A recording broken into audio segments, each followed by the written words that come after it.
Hey folks, another quick story today.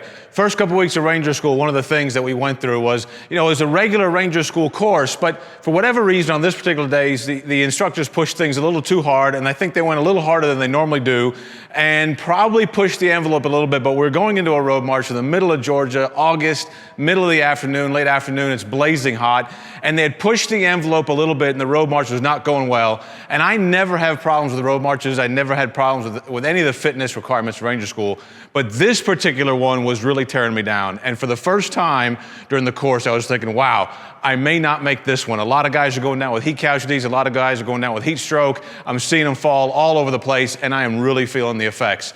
And as we got to a point where there was a pause, and they had to give us water because they were required to, and I went, and myself and a lot of the other Ranger students were just pouring water over our heads. And one of the instructors came over, I'll never forget this, and this was over 30 years ago, and he came over, and clearly he had recognized at this time they'd pushed the envelope a little too far. Some of the guys were getting hurt, but this is the nature of the game, this is how it is. And he came up and he gently tapped me, and he had no clue who I was, because again, we have no rank, we have no name tags, nothing. And he said, Ranger, stop pouring that water on your head. It's not gonna help you, it's gonna evaporate and make it worse.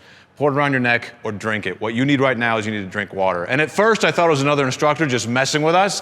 But when I looked at his eyes, I realized there was this point of sympathy, and he had decided he was going to swim upstream just a little bit and give us just that little bit of a crumb to keep us in the game just a little bit longer. And he was a great blessing at that particular time.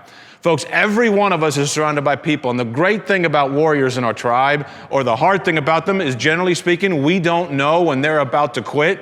We don't know when they're hitting that point of, wow, I don't know if I can go any further. And you never know if that one little thing you do today will be the one thing that takes them across the finish line tomorrow.